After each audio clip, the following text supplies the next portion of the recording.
This is it. Welcome to the Circuit Ricardo Tormo, just outside Valencia, the final two races of the 5-round sprint series. The GT World Challenge could not be closer. Just 1.5 points between the top two runners in the top class. Each of the four classes incredibly close. There is so much jeopardy here this weekend. The smallest of slips could lead to a bad qualifying position, and that would really cost you big time. So every detail being attended to here by the teams, the drivers, the mechanics, every single factor having to be nailed down. It's super competitive. So many manufacturers looking to win the big one, looking to win the classes, and it's going to be down to the final few seconds. So let's look back across the season. It started at Brands Hatch, a season full of promise, and it was a brilliant start for the second race with the Winwood Racing Mercedes getting into the lead of the race. But look how competitive it is behind. Through Paddock Hill Bend, down they go, looking for positions to be gained but also to be lost. One little slip up, bang, place is lost. Defending champions Mauro Engel and Lucas Auer had got it all right, sweeping through the final corner. A sweet, sweet moment. The checkered flag is there. It was close at the finish, but points in the bag gave them the points lead, leaving Brands Hatch still with 4 more rounds to follow. Round 2 involved a visit to the sand dunes on the North Sea coast of Holland, and it was Zandvoort classic circuit. That brilliant opening corner, Tarzan slightly banked, and a place full of promise but also of jeopardy. Look at the field, talk about a packed crowd, so many manufacturers duking it out for honours, and every corner was taken 2 by 2. Not everybody got around every corner. The Garage 59 McLaren going off, and a little bit of a kiss, we'll call it, as the number 48 Whitman Filter Mercedes made its way forward. But importantly for Team WRT, the checkered flag was for their car, and for Kelvin van der Linde and Charles Weerts, it was joy unbounded. Round 3, the Adriatic coast of Italy, Misano circuit, super tight on the run to the first corner. Look, 4, 5 abreast in the midfield. The corner turned right, followed by a left, and the bunching was up, but it was neat and tidy for McLaren at the front of the field. Garage 59 getting stronger and stronger. And then there was a moment here that Georgi Donchev will not remember fondly, because his Lamborghini tipped around, but the best sight of the day was Georgi climbing off and running away. The car, however, out of action. A wheel out of action as well. Don't want to see that in the pit lane anyhow. No injuries occurred there, but out on track, this was the moment that Benji Goethe crowned his blossoming career under huge pressure from the Winwood Racing Mercedes. He held on, he held on, he held on, eventually round the final corner for a first win for Garage 59. And Benji Goethe, Marvin Kirchhofer, the happy party. The penultimate doubleheader of the season was held in the heart of France at Magny-Cours, a circuit that really provides space for some fantastic racing. And Garage 59, very much the form team, got their McLaren out front where they wanted. The real battling was in behind. There was a fair bit of push and shove, but it was all about making your escape at the front of the field, and Garage 59 did exactly that. I said there'd be a problem. There's Walkenhorst, Aston Martin somehow avoiding the tyre wall. Super, super competitive it was.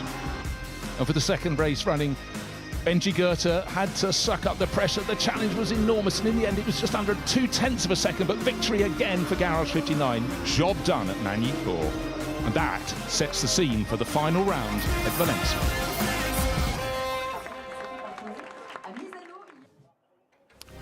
So here we are at Valencia, the Circuit Ricardo Tormo, and the fans flocking in for this, the final brace, the final 2 races of the 2025 GT World Challenge Europe, powered by AWS. This is the sprint series, 2 by 2 we go. We started the season at Brands Hatch, as you saw, looking at the highlights of the first 4 rounds. So last two races here in Spain, and I can tell you, the championship challengers had quite a time of it in qualifying, and a lot of them are a long way down the field, including the championship leaders, Charles Weerts and Kelvin van der Linde. Charles only managing to qualify 25th, got raised 2 positions as penalties replied. That is not where you want to be. Joe, talk us around the circuit. 4 kilometres, 14 corners, and a very tight infield. A lot of these corners second gear. Speaking to the drivers, the overtakes are going to be marginal. They're going to be lunges. They're going to be popping to the inside. Very hard to do clean And that's where the jeopardy is going to start to fall through. The circuit is in a natural amphitheatre, and the circuit is a great viewing perspective, but it's a physical one from the driver's perspective. There's a very small chance to rest down the pit straight. And we get this great FPV drone view, and this was from Dennis Marshall, and we'll see at the end of the lap how we get on. This is turn 2, the first of those second gear corners. We have a fast kink through 3, and really is setting up the brake here for 4. Here's a potential lunge down the inside. We've seen contact in the past. Careful of track limits on the exit here. Another second gear right-hander. This one is important on exit to drag the car over to the right-hand side and set the car up for turn number 6. Another track limit hotspot here. Motorbike circuits always lend it, but SRO investing in a camera system where the drivers can't hide. Flat through the kink here into 8. Tricky corner here. It's a double apex, so the cars will go in tight, run to the middle of the road, and then back. Good view of the clean racing line, the dark rubber there showing where cars are running wide. Here's another over opportunity into 8, but this is where I expect contact to be. This is the end of sector 2. This is the driver's favourite corner coming up at 12. It rises uphill. There's a big sausage curb on the inside defending the curb, but that can force you into the gravel trap on the exit. Flat out over the hill here at 13, then we dive back downhill for a tricky last corner. It's downhill, it's off camber, there's a late apex, and again, track limits will be prevalent. Pit exit entry on the right, that's going to be a hot spot in the race. And this lap from Dennis Marshall, our current bronze class leader, that was the pole position lap. We showed that in qualifying live. First time it's ever been done, a live FPV drone for the full lap, and what a lap it was to choose. Dennis Marshall, the only man sub 1 minute 31 in quali this morning. That was the voice of Joe Osborne talking great style about a shot we absolutely loved. First time ever, a whole lap live, not post-production, live. So it was a real treat to see in a circuit as dynamic as the Circuit Ricardo Tormo. Just a whisker over 4 kilometres in length, but 14 turns knitted in. Get wide on 1, it's trouble getting back across the track to be at the right position when you get to the next turn. But the grid has been an extraordinary combination. We knew the times were going to be close, and a slip up of even a tenth of a second would put you down 2 or 3 rows. But we've got a pair of drivers from the bronze class, the pro drivers in those lineups, all admittedly taking the first 2 positions on the grid. Dennis Marshall, the Kessel Racing Ferrari on pole, and the Lion Speed Porsche pushing very hard indeed. Bastian Boos at the wheel. But more to the point, the best of our championship challengers coming here just in the top class alone. That's Lucas Auer and Mauro Engel, defending champions. They came here with an 8.5 point deficit to the championship leader, 9.5, but they've clawed 1 back. They took pro pole, but that's only 4th on the grid. But the other championship challengers, 2nd in the championship, Benjamin Goethe, Marvin Kirchhofer, are back in 14th. It's a really, really jumbled grid, but that is going to make it so exciting. Now, I tell you what, we're going down for an interview with a man who is a medic at the circuit, Miguel Asal, but he's also a social media star. I am down here with Miguel Asal, who has the most incredible social media channel, but not only that, he is a medic at the Valencia circuit. And this weekend, he has the prestigious position of awarding the trophies. Miguel, how special is it to be presenting the trophies at what is the most important weekend of the year in the sprint at the GT World Challenge? Miguel, es un fin de muy especial para nosotros y que se siente presentar los trofeos en la última carrera del GT World Challenge. Bueno, para mí es un honor poder estar aquí hoy presentando, porque estoy un poco de casualidad en este evento, entonces para mí es un gran honor. Actualmente tengo 15 millones de seguidores en redes sociales, gente que todos los días está viendo mis vídeos, y la especialidad, lo que yo tengo, para que tengáis una idea, enseño a salvar vidas. O sea, yo enseño a la gente a cómo resolver un atragantamiento, a cómo resolver una parada cardíaca, a cómo resolver cualquier situación de emergencia que le pueda ocurrir en ese momento, y en esos primeros minutos que todo el mundo sepa actuar. Entonces para mí es un honor estar aquí, es un placer, y lo hago con todo el gusto del mundo. Además estoy aprendiendo mucho de coches hoy. And I'd love to be word perfect to translate that, but I can't. Over to you. Ok, es un placer para mí. In English. Claro. It's a really pleasure to be here with you. In my life, I try to save lives, and also I have lots of followers in Instagram.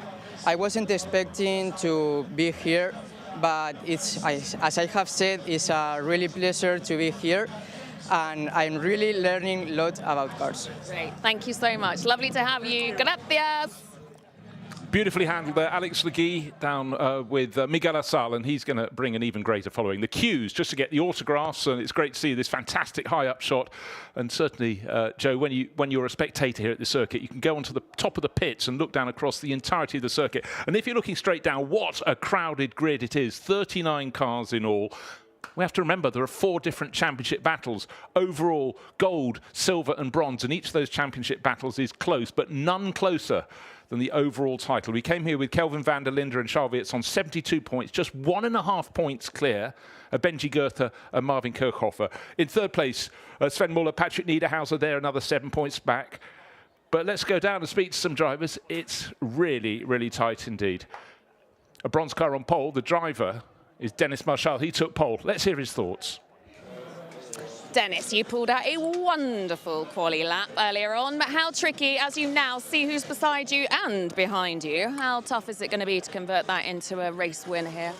Well, I guess, I mean, we're not alone on track, so of course I was expecting cars around me. Yeah, I think Valencia first laps will be quite important to stay safe, to stay out of trouble. And then I think we have the pace for, yeah, to pull through the 30 minutes. And I'm quite confident in Dustin as well. Usually he's always been the top bronze driver here. And yeah, I think we just have to survive the first couple of laps. What's key around here? Is it going to be down to management? Is it down to your pit stops? Yeah, so first of all, avoid mistakes. We did way too many mistakes in the last couple of rounds, or we just had some bad luck, like at Nürburgring. So yeah, we have to score points, have to stay safe. Crucial will be the first laps, like said, and I think then it's quite hard to overtake. And I think once we are ahead and in the lead, I think we can manage it a bit. Good. Best of luck. Well, of course, you know, outright victory would be absolutely astonishing, but the best place to start is on pole position. The Kessel Racing Ferrari is a side away from the pit wall, but don't forget, they're looking for points in the bronze championship, and the fact that the challenging car in that championship starting in the other position on the front row means that's a very clear battle. But this is the best placed car in the overall title battle. Lucas Al will be starting, handing over to Maro Engel. They're last year's champions, and you don't become champions twice without having a great deal of talent. But they are starting fourth. The next championship challenging car in the top class, which is second on points, is down in 14th. Third one in the battle is Patrick Niederhauser and Sven Muller are starting in 19th, and the championship leaders down in 23rd position. So let's go alongside that bright yellow and green Mercedes from Winward Racing and hear from Maro Engel. Hello, Maro, defending champs. You've been in this position before. What's key to staying calm under pressure as you go into this first corner? Well, it's obviously, first of all, a big grid. Looking to do good qualifying this morning, so it's put us in a good position, and now hopefully a clean start and a good race. Do you have the car that can take you to the top of this championship? I think the Mercedes-AMG GT3 is definitely a proven car, so we've done it in the past. That doesn't mean it comes easy, so for sure it'll be a tough race, but we're definitely going to do everything we can. What is the win? What would the win come down to here, do you think? I think obviously it's first of all it's going to be a fight between the 58, the 63 and us, but you know, in this championship any other car can come in the mix as well. Some very strong bronze cars ahead of us, so let's see. Thank you, have a good one.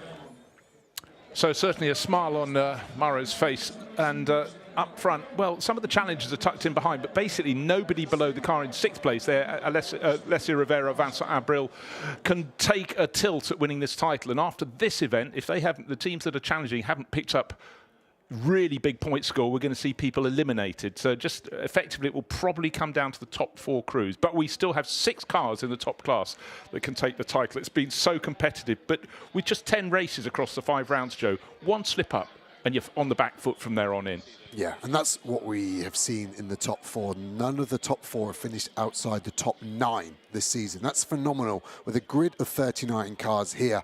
And we've already said the 32 car championship leader, Charles Weerts, starting 23rd. He's got to make 14 places to get to his worst finish. This has got so much jeopardy. I'm so excited for it.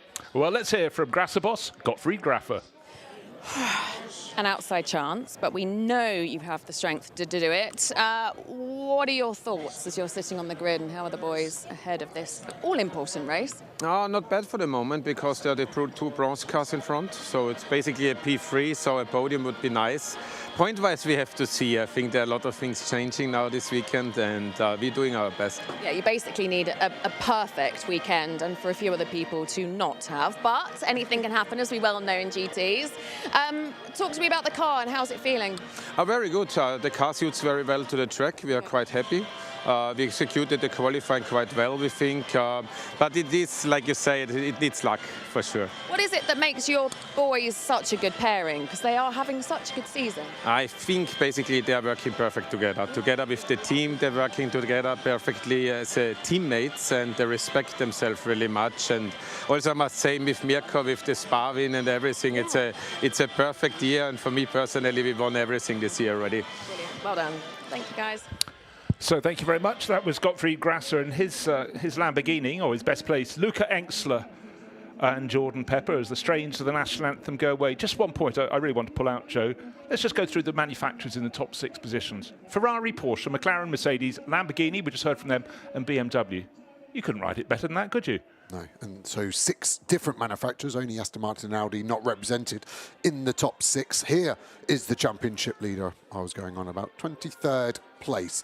Where do you not want to start in a race? In the mid-pack, you can get hit from behind, you can hit from the front, you can get hit from the left and the right. And that's exactly what the man on the right, Charles Wirtz, will be thinking. How do I get through the start of this race? I expect the undercut to be strong here, so expect cars to pit early. As soon as the pit window opens, 25 minutes into the race, the pit lane is going to get wild. Absolutely will, but it's still very, very busy on the grid. Let's go down and hear from the Gold Class Championship leader with Alex. It's Thierry Vermeulen. Thierry, a little birdie told me that Max watches every single one of your races and is on your cases all the time. Is that a true story? Yeah, I think we could say so. I mean, yeah, he's very involved, of course, with Verstappen.com racing this year, the first year together with Chris, so 2 Verstappen.com drivers, and it's been a really nice season working all together, and him pushing me to learn and to do better at the end of the day. Right, you could win your class this weekend, today. You're sitting P10. How is it? What's your position? Is it full attack, you go for the high risk, or are you in a defensive position? Oh, we want to win it, but like we said all season, we want to also focus on the overall, and I think today we still have a shot at that. The car has been quick, as we can see in the front of the grid, and we just have to stay focused to maximize each race, and then we see at the end of the weekend where we come out. The track conditions, I imagine, have changed somewhat. It is so hot now. How different is it to qualifying? How much does that affect you and the car? For sure, it's a lot warmer. I mean, in race spec anyway, we will be following cars, so we will have to take care of the tires. But we've been able to practice this on the days before, and hopefully we can apply it today. No doubt.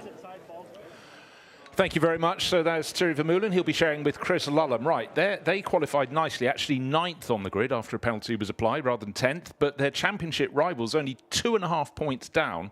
Paul Everard and Gilles Magnus are starting much further back. They're starting 15 positions further back. So that high shot, really beneficial. You can pick out, there are so many stories within. Now, the Garage 59 duo came here with really with momentum behind them. Benji Goethe and Marvin Kirchhofer. They're starting in 14th. That would have been a nightmare, but with various other rivals, including championship leaders Charles Wirtz and Kelvin van der Linde behind them, actually there's almost a smile on their faces. Yeah, they've won 2 of the last 3 races in that Garage 59 McLaren 720S Evo. Kirchhofer on the right, the man of the moment. But Goethe becoming the man of the moment. He's been the sponge for all the pressure thrown at him, and that's why they're 2nd in the championship. And they're really the form car until this morning, qualifying 14th. And I expect a fast start from Goethe. He's had some mega starts already this year. Spa 24, he made up over 12 positions on the first lap. So expect the same. And I think they're going to roll the dice on this one.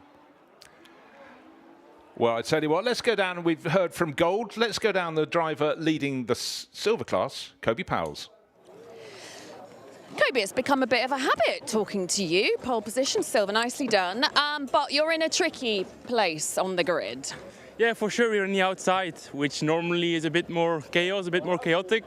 It's not where we want to be. We are in the lead of the championship, so we can't afford to take any risk. We need to survive the opening laps of the race, and from then on we can start moving forward. But yeah, for now we just need to try to survive the start, and then we will see what comes out of it. Does the track suit the AMR?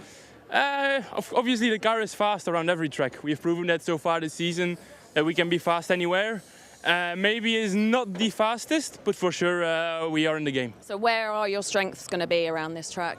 Well, for sure the car is really good on the braking, so that's of course a huge surprise to the rest. We could do some great moves on the braking maybe and surprise them. But yeah, it's early to say. We can't take the risk, and I don't want to be fighting for the overall position. I'm just going to look to the silver glass. And another good pit stop, right? Yeah, our crew is incredible in pit stop, so I've full trust in them. We can score well. Great. Have a great one. Thank you. Right, now let's just tuck on the points you can score. Victory is 16.5 points. There's already been a point for pole position, and then tomorrow's race will have the same combination. So potentially 17.5 points up for grabbing each race. And just hearing from Kobe Powles, he'll be starting 12th on the grid. The championship challenging team in the Silver Cup class is the Boots and VDS Mercedes. That is starting 5 positions further back.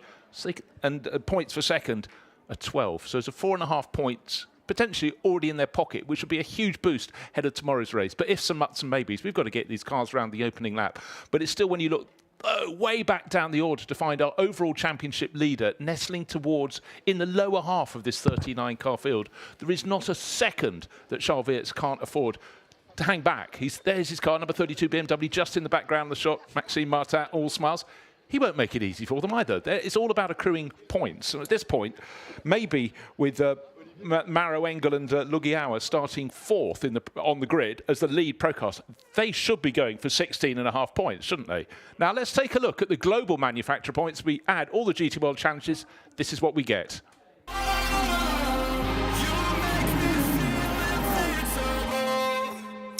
So here we are, really close at the top. Mercedes got its nose in front, just under 1,000 points. Porsche challenging, BMW down in 3rd place, and they have not been the shiny mark on the grid so far. Ferrari looking pretty strong this weekend, and Audi falling down into 5th place. But who's going to come out on top? We'll see. We've still got races to come. We've still got the endurance finale of the European Series at the start of October in Barcelona. But, of course, we've still got these 2 Spanish races, these sprint races, and the other global series in Asia, in North America and Australia. All those points get totted up for the manufacturers. Right, 3-minute board has been held up. The grid's starting to clear.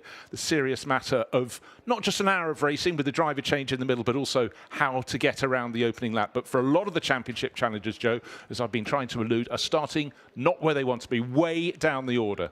Yeah, Kobe Powles here, getting aboard his Aston Martin, saying he's on the outside. I like the outside here because it lets you run wide. If there is chaos kicking off, you've got somewhere to go. Well, let's find out the thoughts of our championship leaders, starting 23rd. Oh, nice walk and talk. Well, this is not the easiest of positions for a rather big challenge ahead, but an important race, an important weekend. Yeah, it is a long walk, not one we've been used to, but yeah, I mean, I think we've had good races here. We've always come through after the pit stop, so I'm looking forward to see what's going to happen there. If we can stay in the hunt, stay close in terms of overall lap time, then the pit stop should be good to us. I mean, you've won here twice before. What is it that suits you? Well, what is it that suits you and the car at this circuit? At the moment, not much, but we've got to dig ourselves out of the hole. That's part of GT racing, that's part of GT World Challenge, and tomorrow's a new day as well with different weather. So we've just got to stay in the hunt, collect the points, and then look towards tomorrow. It'd be boring if it was too easy anyway, Exactly. Wouldn't it, for you? That's why the viewers are watching, so have fun, guys. Thank you. Have a good one. Well, Kelvin van der Linde, the power of positivity, but, you know, things may be different at the end of the opening lap. They may have gained a few places, but equally they could have got themselves into trouble. So Charles Weerts has to have that balance between attack and a little bit of caution, but he can only afford a tiny, tiny bit of caution. He really can, because this car, I think, 4th in the championship at the moment, could be leading the championship by the end of the race today. That yellow Mercedes is going to be one to watch. Well, let's take a look at the respective pole positions. Outright pole and pole in bronze. Kessel Racing, Dennis Marshall. Silver pole, Come To You Racing. We heard from Kobe Powles down the grid. And in the gold class, it was great for McLaren, qualifying 3rd overall, Thomas Fleming and Lewis Prett. An overall championship, the pro class starting 4th, but pro pole with their championship rivals way down the grid. So for Lugiauer and Maro Engel, first advantage and that extra bonus point, which in fact moves them equal into 3rd place with Sven Muller and Patrick Niederhauser's Rutronic Porsche, and that is not starting where they are in 4th, it's starting all the way down in 19th.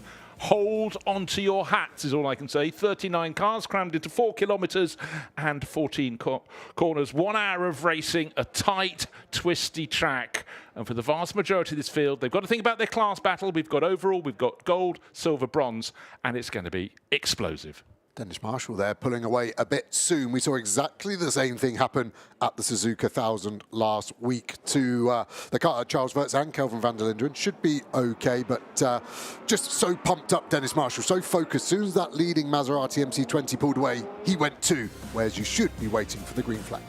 So let's run down the grid. 2 bronze class cars at the front. Dennis Marshall, the best of the Ferraris and the best of the Porsches. Bastien Boost for Lion Speed. Then Tom Fleming, top in his class, Garage 59 McLaren, and in the top class it's Lucas Auer. He's got a big advantage from 4th place. Luca Engstler 5th. Lamborghini, that's 5 mates in the top 6 and 6 in the top 6. It's the BMW of Paradigm and Jake Dennis. Then comes Ricardo Fellow, Alessio Rivera, 5th-place grid penalty, or he'd be closer to the sharp end in his Ferrari. Thierry Vermeulen, top in the gold class championship. Can he stay there? Arthur Leclerc alongside A, of course, are going well. Simon Gachet in his McLaren starts 11th. Kobe Powell, top in silver. Things looking good for the Aston Martin crew from Country Racing. Tracer attempting and Benji Goethe down in 14th. It would have been a disaster, but 2 cars close to him in the championship are starting further back. Loris Spinelli will be 15th. Christian Engelhardt, great to have them back after the fire at Misano. And then Cesar Gazzo, Jens Klingman, look for him, he's been going well this weekend. Patrick Niederhauser, equal 3rd on points, starting down in 19th. But that still puts him several positions over the overall leaders, which is 23rd on the grid, car 32, Charles Wirtz for Team WRT. Let's work backwards. Marvin Dietz, look for him. Sandy Mitchell, Barwell due a good result, you could be sure of that. And then tucked behind the UNX Racing, settling in Matteo Detri alongside Julian Hanses, who's come onto the Sansalot crew. Then Rodrigo Almeida, first sprint start for him. Mateo Villagomez, Gilles Stadbader, and then several crews at the back. Unfortunately, didn't set a time due to track limits. So look out for the car at the very back in 39th position. It's the Ziggo Tempesta Sport Ferrari, and Eddie Cheever Jr. was actually fantastically fast in qualifying. So he'll be one of, well, I'd say 39 cars in the grid, 38. Trying to gain places on the opening lap. Yeah, and it's worth mentioning track limits. I said about it on the drone shot. 6 hotspots here, monitored by cameras, no arguing. On your 6th warning, you get a 5-second penalty. Every one after, another 5 seconds. I think that will be prevalent by the end of this hour. By the end of the opening lap, I think you can safely say. So let's just refresh who's on the front few rows. Dennis Marshall on pole, the Kessel Racing Ferrari, it's blue and white. Bastien Boost, Lion Speed, Porsche alongside. Row 2, Thomas Fleming in the better of the 2 Garage 59 McLarens. And from the pro battle, it's the yellow and green car, 48 on the door from Winwood Racing. The man Phil Sakara of Lucas Auer, he'll hand over to Mauro Engel. They were champions in 2024 in the Sprint Cup, but look, the cars nose to tail and side by side they go. And of course, it's a tightish final corner sweeping onto the start-finish straight. How many cars are we going to get through the first corner without any contact? But up front, on the right-hand side of the screen, it's the Ferrari from Kessel Racing. It's Dennis Marshall, Bastien Boost alongside. And you have to look almost out of the back of the shot to see the championship-leading car that is in 23rd position. Charles Wirtz trying to plot his course, waiting for the lights to go from red to green. They're red, they're red, they're green. Who's going to make the best start down the middle of the order? 2, 3, 4, 5, 6 abreast. Sandy Mitchell getting on the grass in his Lamborghini for Barwell Motorsport. It looks so Kessel have just about prevailed, but trying to go through the middle fleetingly was Lucas Auer. Kessel, front 3 cars, front 4 cars running grid position. Marvin Dietz is off into the neighbouring county. He'll rejoin in that Aquarine Winwood Racing Mercedes. He's gained quite a few positions and looking to, well, several cars rally crossing. You have no grip on the grass. Oh dear, 2, 3 abreast. But now let's see, we've got a couple of cars, 3, 4 cars off behind. It was Domino's. Hold on, looking to see it's the number 32 car. No, it's the Paradigm car. It's a yellow sector, you can say that again. And there we are, Sandy Mitchell, such a good start for him. Oh, carrying a McLaren's bodywork on the front of the Ferrari, and I'm afraid bedlam is what occurred on the opening lap. For the first 2 rows, it got very tight, but they carried on in their starting order. For those behind, certainly not the case. Waiting for any other signals. There's going to be quite a bit of debris to clear up, but at this point, it's green for these runners. The CSA Racing McLaren's gone flying forward. That's gone from about 11th position for Simon Gachet up to about 4th. But for Dennis Marshall, started on pole position, safety car. There is absolutely no surprise that's called out. So let's go through. Dennis Marshall from first to first, in behind Bastien Boost, Tom Fleming in 3rd, and then from 11th on the grid up to 4th, definitely the star of the, or maybe the beneficiary of other people's errors, Simon Gachet. Job beautifully done by him. And these are not the walking wounded. These are the ones that managed not to have contact. But for the Paradigm 991 BMW, I'm afraid that's been something they didn't want to see.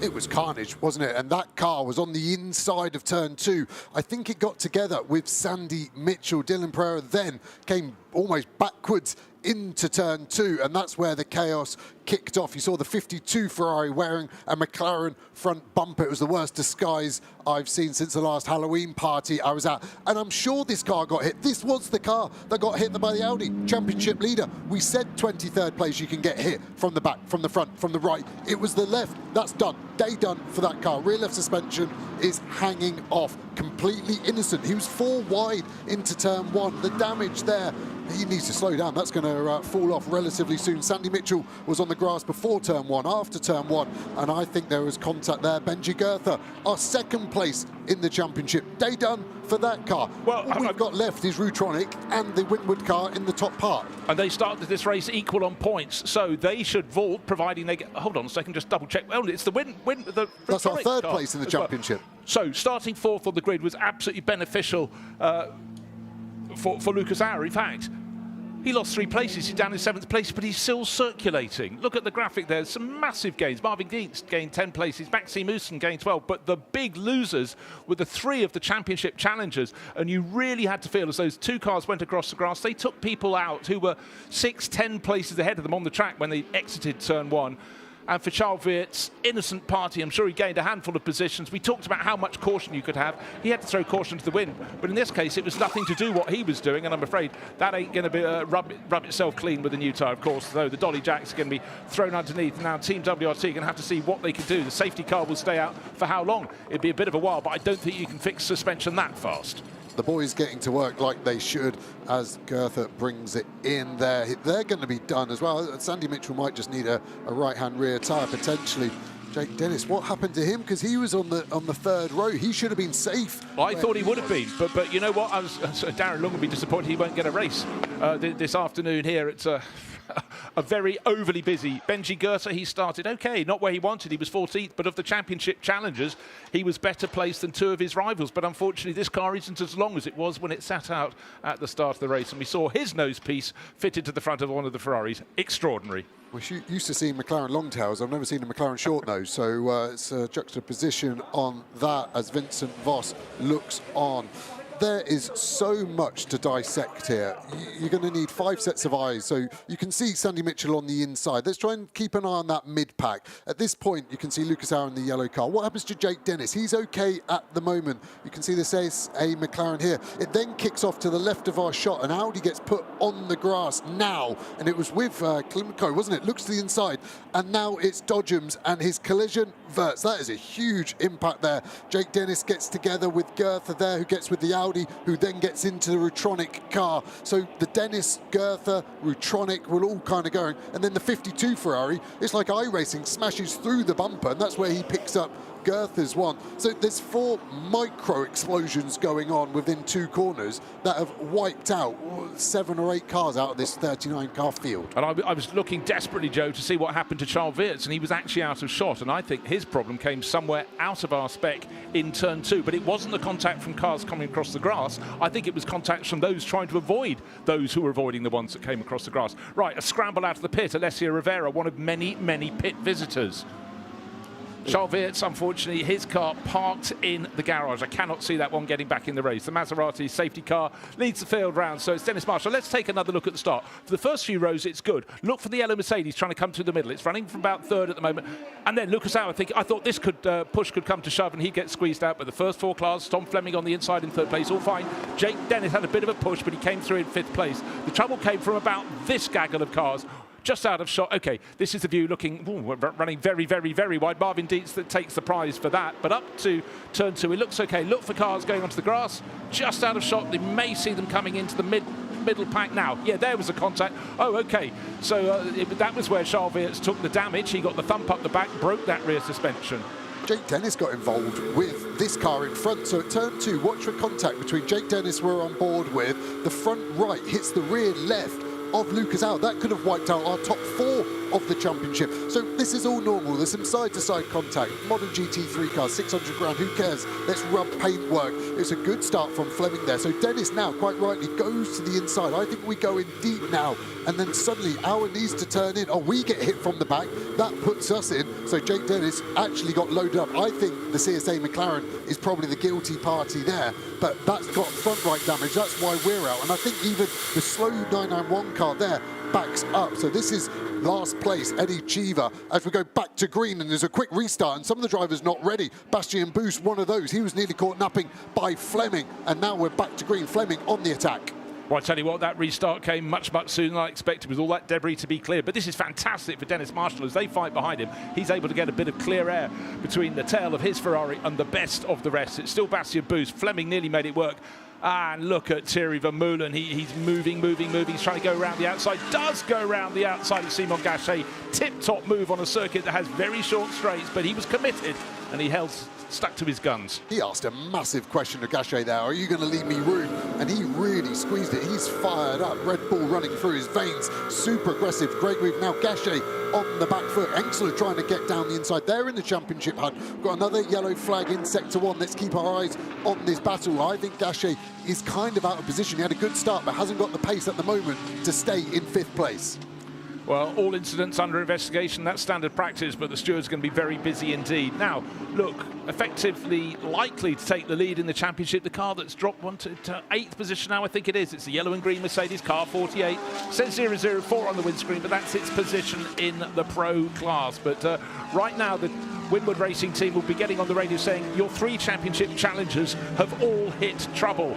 And just stay where you are. Gain a place if you feel like it. Take no risks. As he got damage, I could see a bit of the vinyl work flapping on his rear left from that contact at turn 2, lap 1. He'll want to just steady the ship, but he doesn't look to have great pace. Vermeulen is the car on the move as he's having to defend now from Klingman. Klingman will know the championship is there, and that will make it easier for him to ask the question, can he go for the cutback? Auer still defending hard here. He feels that the car is going to come to him, and it's worth defending, losing time. That's home Klingman up. Fella down the inside now in that Lion Speed Porsche. This is not what Winwood would want. This is a pressure point, and somewhere the pressure has to be released. How many cars can he afford to let by? As a racer, you don't want to let anyone by, but the incident there, Klingman was challenging him, and then Fella thought, I'll take the pair of you. Now, this is the prediction at the end. Now, as it stands, it's still up the championship led by Kelvin van der Linde from Charles Weerts, but Lucas Auer and Mauro Engel in, there we are, 7th place in the race, but they are closing in on points incrementally, and Kelvin van der Linde and Charles Weerts will still be on 72 points at the end of the race, but any places gained by Mauro Engel and Lucas Auer, that will vault them up, and I reckon they could go ahead. At the moment, they're only scoring 3 points, but it closes the gap to 6, so it is important. The other important bit is the bronze cars leading 2nd place. They've got a mandatory pit stop. I think that will lose them 6 seconds over the pro car, so they could jump 2 cars after the pit stop. We'll keep an eye. We're not far away, 15 minutes from the pit window being open. Hard to know where to look, but you're absolutely right. The 6 seconds extra, a long shot. Certainly that's what Dennis Marshall is trying to negate now. He's trying to stretch. He won't have enjoyed that safety car period, what he built up before it came out. That got scrapped, but he had a really good restart. The one that had a poor restart was Bastien Boost. Tom Fleming didn't quite depose him, but certainly had a very good, serious look. And now starting to string out. This is the dirty air the drivers were saying about. It's hard to follow. The front tire starts to hurt. The infield is better because it's low speed, 2nd gear. Anything below 100k, really no aero work is going on. So it's all mechanical grip, easier to follow. And that's what Engsler's able to do here now with Gachet. This is where we saw Vermeulen go round the outside. And it does look like Lucas Auer has picked up the pace slightly. Got 8 tenths to Klingman behind. And then it's a whole train of cars, everyone vying to try and pick off a few places. Well, one of the things we can't tell as we see so many cars streaking around the circuit is how many of those are carrying damage. A little bent wing here, all over, but I think a group of them are. So why are they fixing the car? Because they want to shake it down before qualifying. If they don't fix the car, which Garage 59 don't look like they're going to be able to do, the first time that car turns a wheel is in qualifying. So if there's a problem then, half a tenth for 10th, we've seen that being 4 or 5 places. That's why they're so keen to fix the car. It's not to get any points, it's nothing but to make sure the car feels okay for tomorrow. You know, 3 of our top 4 challengers, including the 1st, 2nd and 3rd place cars, going into this race, they've all had problems. But even if you qualified mid-grid, but you were starting 10 positions ahead of one of your class rivals, you had to fancy your chances. But the fact they've all been toppled, with the exception of the best qualifiers, which is Lucas Aaron, Mara Engel, from 4th place. Yes, they've tumbled down. Right, top 5 in the class is there on the screen. So Luca Engstler top in the pro class. He's running in 6th position overall. Gold, Tom Fleming running in 3rd. Silver, Kobe Powell's, he's 12th overall, but he's only 1 position over championship rival Cesar Gazot. That's tightest. But for Marshall and Boost running 1st and 2nd, here they are, the Ferrari ahead of the Porsche. They can see precisely where they are. They didn't have to have the ramification of where everyone else is sitting. Right, as it stands, prediction in the gold class came here with a small advantage. Chris Lullum and Thierry Vermeulen. Vermeulen's got them up to 4th place. They're just expanding that over Louis Pret. Well, Louis, who's moved ahead, because Fleming didn't do the full season, so Louis is standalone. Louis is going to take over this 58 car, so this at the moment is helping Louis Pret, because at the moment they're in front of that Red Bull car, and that's what Vermeulen is thinking with the ominous VER in the windscreen for Vermeulen. He's looming, and at the moment the Dane Boos is holding up this train. Yeah, absolutely so. And for Louis Pret, you know, he's vaulted over the crew that came here 2nd in the championship, Ebrard and Gilles Magnus, who started quite a long way down, 24th on this 39 car field. So nip and tuck, but overall leading the gold class, but 4th overall, Thierry Vermeulen and Chris Lullum. If you're old to racing, Chris Lullum is new to racing. He did a little bit of single-seater racing, went away, did iRacing, yep, on a computer, on a rig computer, that's selling it down a bit. And Max Verstappen, boss of the team, loves his iRacing, kept an eye on him and has got him out racing full metal this season. And he's hardly put a wheel wrong, so it's astonishing. Their car in 4th place will probably take it over in 4th place, but we have a 10-minute pit window. It'll be coming soon. Let's go down to the pits with the boss of Team WRT. The championship challenging car is bent. Can it be fixed? Let's hear from Vincent Voss. Oh, Vincent, your boys were a bit of a sitting duck during that. Can you talk to us about what the damage is? Can you get back out? Yeah, well, that's what we are trying at the moment. Of course, this will be the only opportunity before qualifying tomorrow morning. So this is the point, it's to check that everything is fine with the car. Yeah, we will be fine to go out. Fine to go out for this race? Yeah. How much is the damage? What was the damage exactly? Well, it was on the left rear. I don't know exactly what was the damage, but it did not take them too long to repair it. Unfortunately, this is what we could expect when we start so far on the grid. There is always a risk, and I mean, it was a racing incident. I mean, no one did anything on purpose, but as we saw in the first lap, there was many cars having contact. Yeah, we paid a price. Thank you for talking to us. Vincent Voss, the boss of Team WRT, he's been there, seen it, done it, and that is why he's able to be so calm. But he's not thrown his toys out of the pram. He's not said, right, that's it until tomorrow. He's doing exactly as you predicted, Joe. Sensible way to play.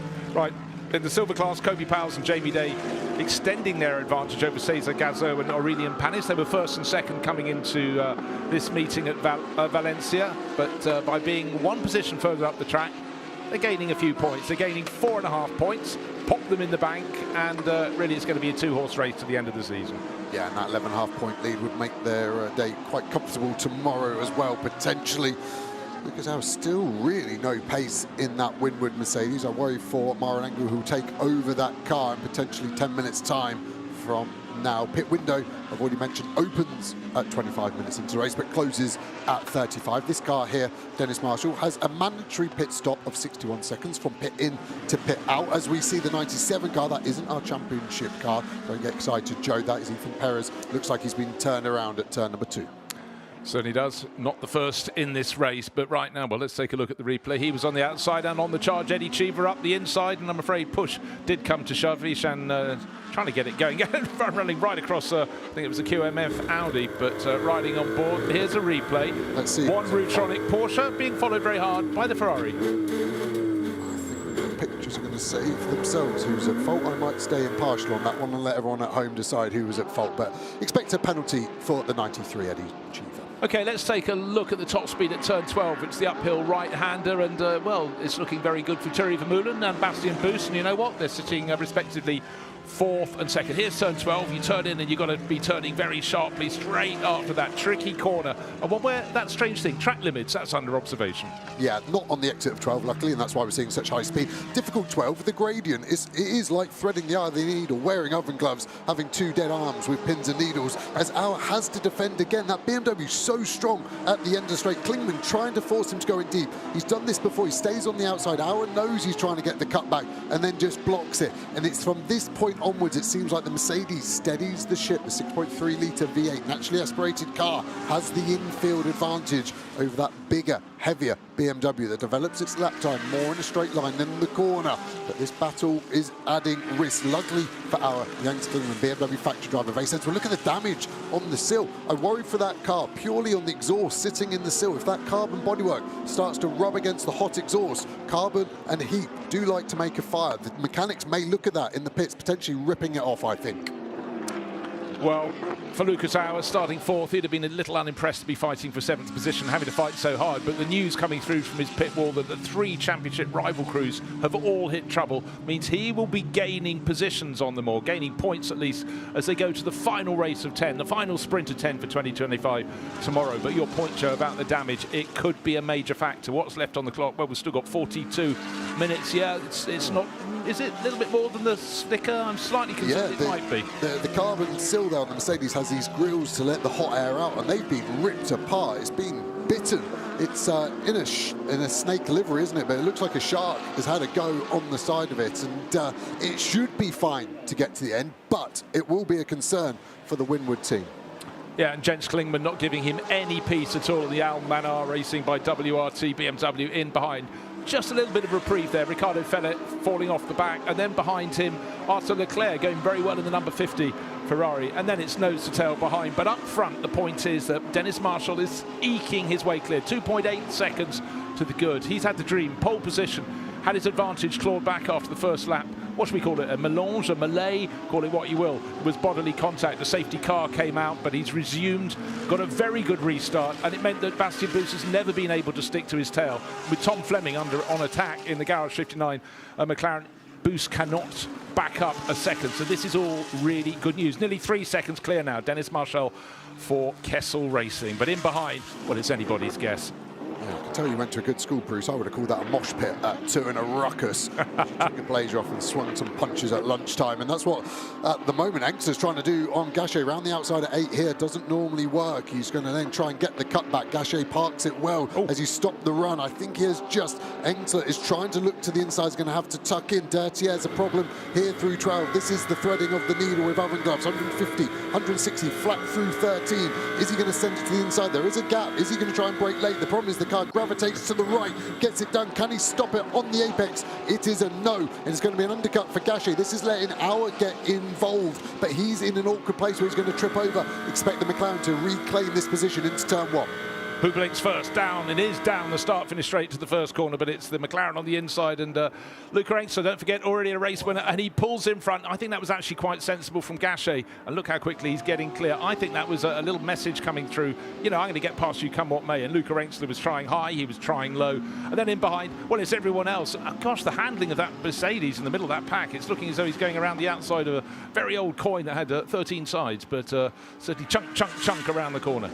Gachet, I don't know if he's got a problem, but he's got no defence whatsoever. He's let 2 cars go around the outside of him now, and he's at the sharp end of the field. If he'd got his elbows out ever so slightly more, and even in a fair fashion, in my opinion, he could be in 4th place in this race, as we see one of our other early victims. Oh, look, poor Ivan Klemenko, head in his hands in the pit lane. I'm sure there was some contact for Santalot Racing. I think he was innocent on the exit of 1. I think Dylan Pereira cut across the inside of him, and that's what eventually spun himself around, Pereira that is, and then hit the 32 car. That was my quick dissection of the chaos or the ruckus at number 1. Suddenly, Fellet looks on the front foot here, doesn't he? Arthur Leclerc 2, and they're all getting held up as we see the 32 car rejoin. Expect this to be a couple of laps, and he'll stay out of the way.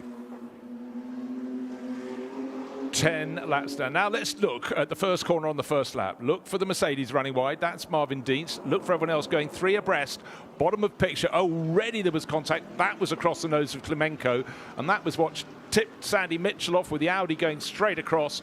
And then how to take out the championship challenge. If you were a sniper, you couldn't have done a better job of that. No. Really feel for Charles Weerts there. Yeah, and look at there. Then Niederhauser cuts across the front of an already damaged Benji Goethe, who was held up by that Jake Dennis car. And this is where we're going to start to see where the 48 gets exhaust damage. So this is on board with Jake Dennis. I think we get loaded up from behind. I think Simon Gachet, this could be liable because I'm going on a lot of guesswork here. And that then forces us into the side there. Big bang. And we get front right damage now.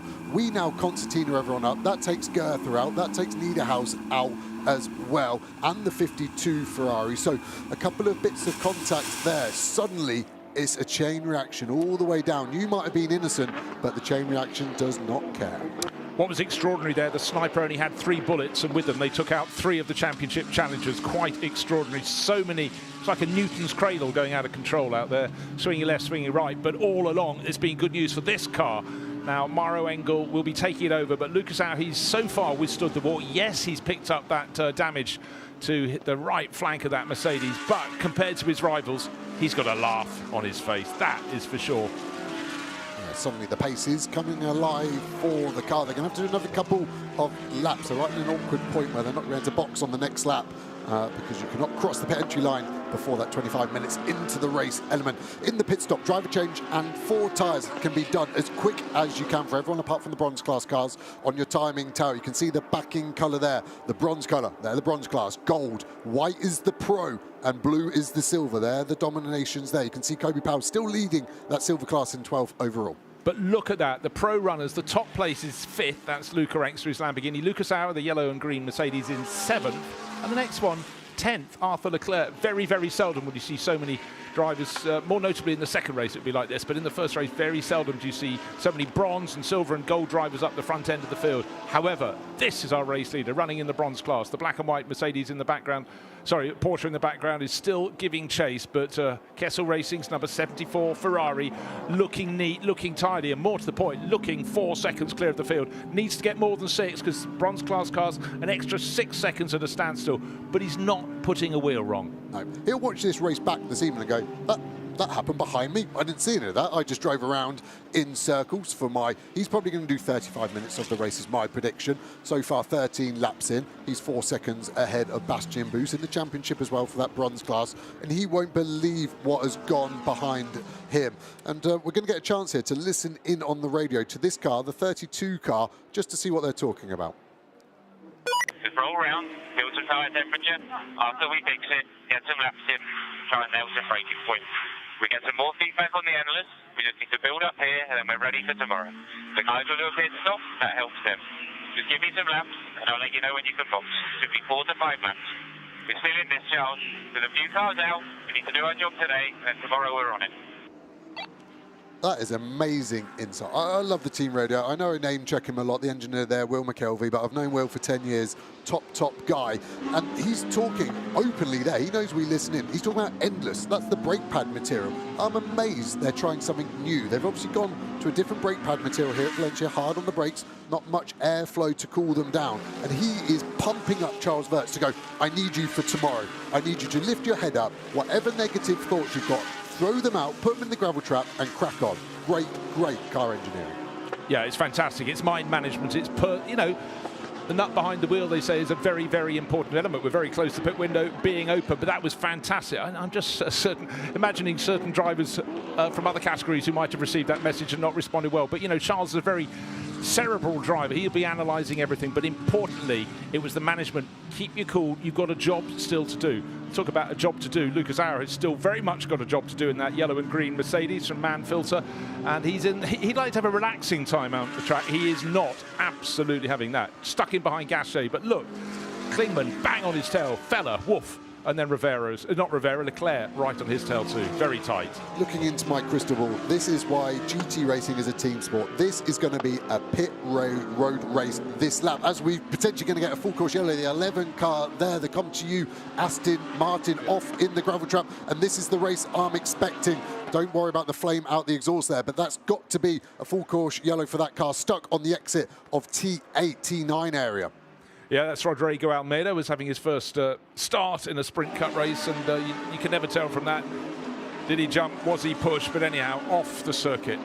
Now coming into the pits. Oh, the Ferrari coming in. This really tight battle on track, and we've only had Klingman with a shorter BMW there, is certainly tucking in behind. You talked about a race into the pit lane, and that very much nearly came unstuck there for Arthur Leclerc. Yep, 4 tyres getting changed, 18 seconds. There's the 21 Kobe Powells. They're released. They could stop a lap earlier. CSA have done a good stop. Everyone's got to go in clean. You can see Vermeulen there. They've jumped in front of Garage 59. Great stop from Emil Frey. Thomas Vermeulen has been, very critical of that team. But is that a relatively quick stop as well for Winward? They've jumped in front of the McLaren. Slow stop for WRT. The Almanar car has dropped back now with Alfaizo Al-Zubair. Great stop.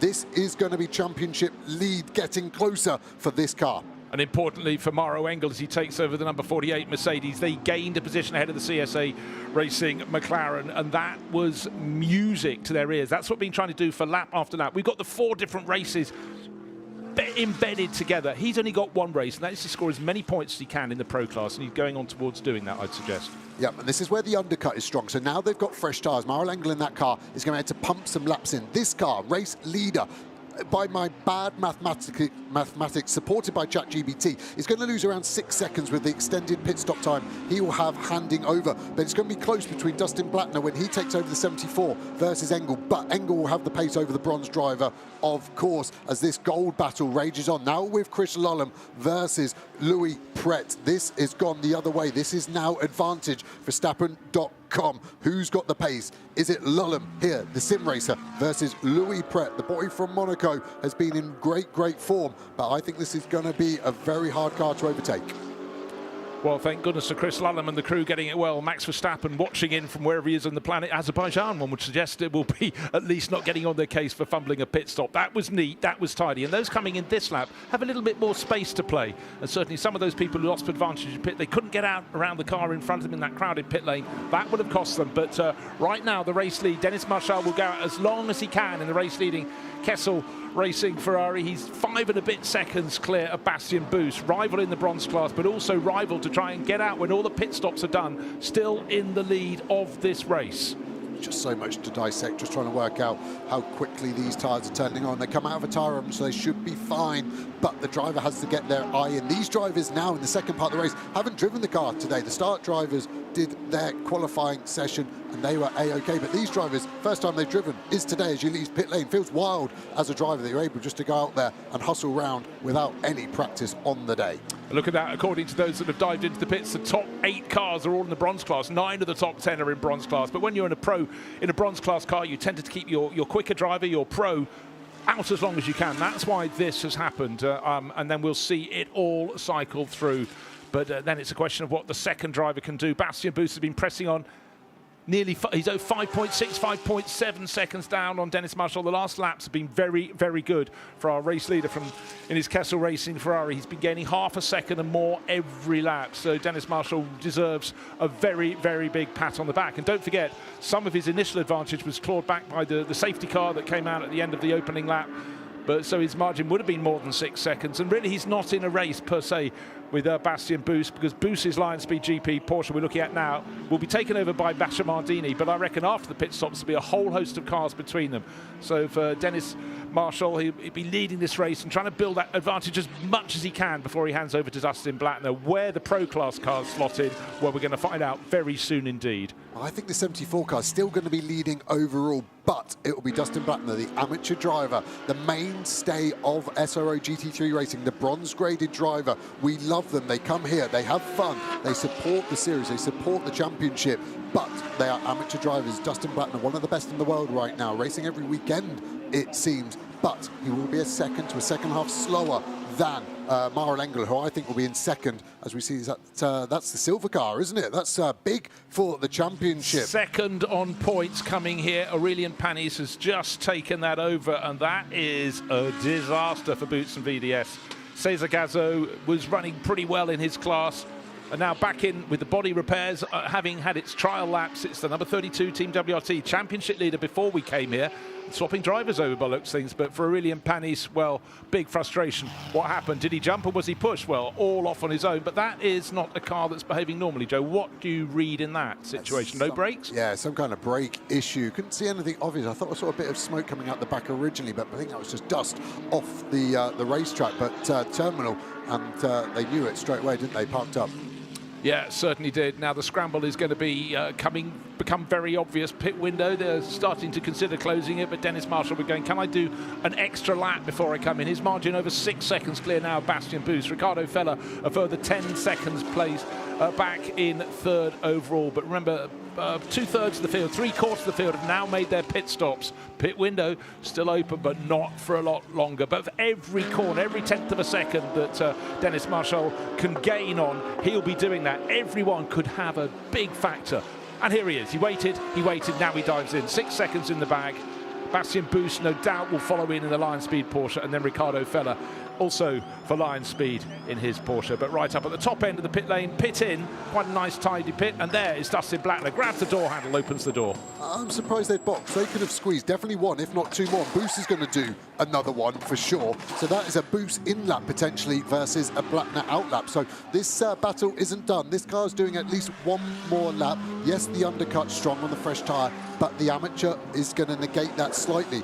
So I think Boost will be in this lap. I think there could have been one further lap. Maybe caution, maybe the Kessel Racing team have done the maths, worked out on the positional map where he's going to slot back in. However, the deed is done. The Kessel Racing Ferrari waiting to get going and still pressing on the track. Now we've got the second drivers in almost every car. Chris Lullum really trying to fly in the gold class leading Ferrari. He's going to become race leader as well, as we see probably Blattner just coming into shot because of the bronze stop being longer by necessity. There's our leader, there's our second place car.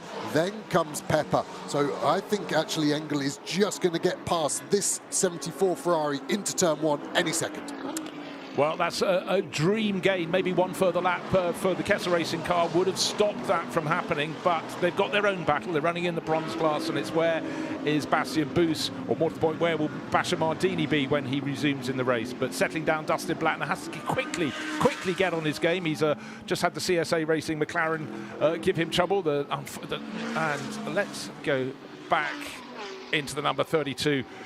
Team WLT Garage just heard news that Boots and VDS aren't sure why their number 10 Mercedes went off with Aurelian Panis. He hasn't managed to tell them, or radio signal hasn't been strong enough. But let's face it, we've only got a handful of cars still to make a pit stop. It seems Verstappen.com are in the lead at the moment. Will that change otherwise? And certainly a really, really good run for the crew.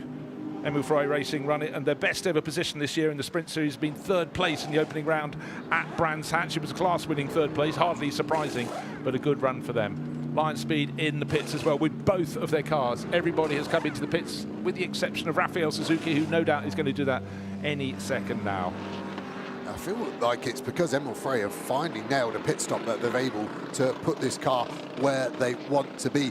Yes, we talk about being the gold car class, but they always talk about overall. That's their ambitions, and I love that on the 69 car, Vermeulen and Lullum. And they've had a difficult year in times. They're also swapping between this Ferrari and the Aston Martin in the Endurance Series. Here is Engel in a nice bit of clear space. He'll be relatively happy where it's going, where everyone else has gone. There's some big drama today. I mean, the 59 car has scored points every single sprint race since the end of 2023. That's how unlucky they've been. There's our second gold class car, so the extra lap of boost wasn't enough for that car, and that slots in right in the mid-pack. This is going to be a very hard out lap for Maldini. You can see the purple light flashing. That indicates bronze driver aboard the car.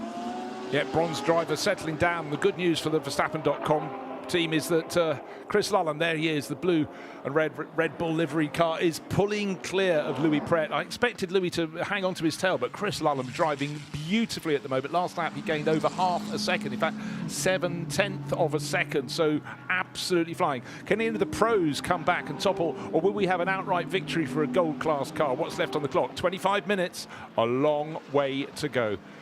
So here's our race leader, Chris Lullum. Bump over the curbs wide, just about hauls it back in. In second place, in behind him is Louis Pret in the McLaren, looking for the next in the line. Yep, it's the blue and white Lamborghini. Full course yellow. I thought the pace was suddenly dropped.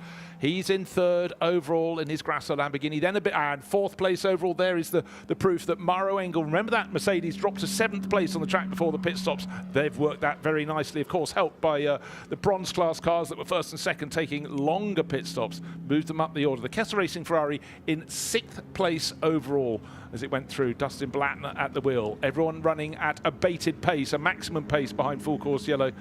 While something somewhere is cleared up. I think it's the 11 car that we saw go off ComTU earlier, and clever work from Niels Vicic. It's in a safe enough place to leave it there during the pit window. If we had had a full course yellow mid-pit window, it would have caused chaos. Wouldn't have been fair. I support that as a driver. That car is in a safe enough position to be left there, covered by local yellows, and now it will be moved. With track temp, with air temp, with how short this will be, expect this to go straight back to green. No need for a safety car procedure after this. So it should all stick the same. Just depends on the reactions of the cars. All the cars GPS trackers, so if you slow down too late or speed up too early, you will get a penalty, and we see that quite regularly. Now look at this, the championship points. How close would you like them? 72, still for a car that's in the pits. Erstwhile championship leader, Kelvin van der Linde, Charles Weerts, just 1.5 points, as they were before the start of the race. Benji Goethe, Marvin Kirchhofer, they won't be scoring points, but close, super close to them is now Mauro Engel. His car is 4th on the track behind Jordan Pepper's car. Jordan Pepper there is 5th overall.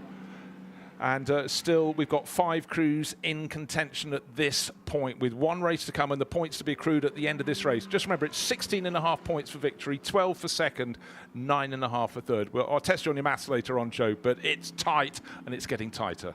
Well, I fell on it straight away. But just looking at it, Chris Lullen, fastest lap of the race, 1:32.7. Sometimes when you read the stats, looks obvious. This car's leading. It's done the fastest lap of the race.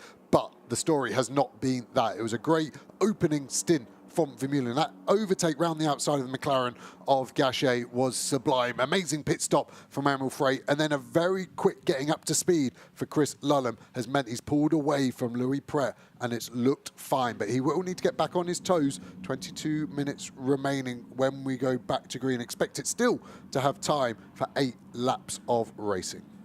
Fastest lap of the race on his first flying lap coming out of the pits, Chris Lullen, and that is now a 13-point advantage in the Gold Championship over Gilles Magnus and Paul Evrard, Sansalok Audi team, and that isn't insurmountable. It could still be toppled. We've still got 17.5 points to play for tomorrow, but we've still got to finish today. And Chris Lullen and Terry Vermeulen, as I said, opening race of the championship, the first sprint of the season at Brands Hatch. They came 3rd overall, but at the moment leading this race. At the moment, full course yellow. Nobody can gain on them, and it's about how they tackle the restart effectively when we go back. The green flags are waved to signal, but the margin already is 6 seconds over Louis Pret. They were pretty close when they came out of the pits, but this job that Chris Lullen has done on his opening laps, absolutely astonishing.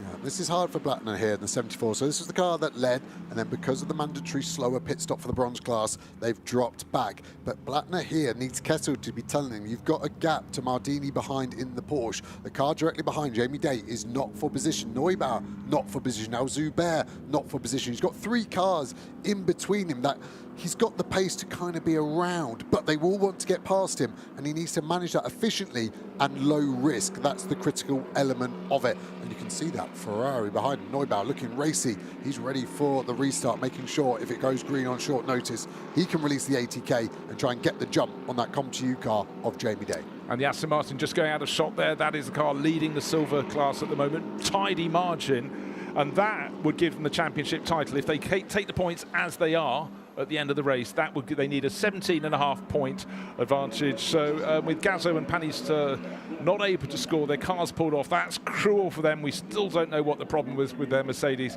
Boots and VDS haven't been able to find out, but that is it in a bag. But even if it's still in the race, it looks as though Powell's and Jamie Day, Jamie Day on board, will have done enough, but all will be investigated after the race with various contacts early on. Still full course yellow, still got 20 minutes remaining. They're clearly not all going to be at racing speed. And by the way, the Aston Martin that's being cleared up is on the outside of the exit of turn 8 before the track kinks uphill again at turn 9, and hopefully that will be cleared up soon. But right now, leading the race by 6 and a bit seconds, Chris Lullen leading the field around, waiting for the restart. But he's got a very comfortable cushion, and the fact that as soon as he got out of the pits, cracked in the fastest lap of the race, fuel load getting lighter, him pressing on, looking really strong.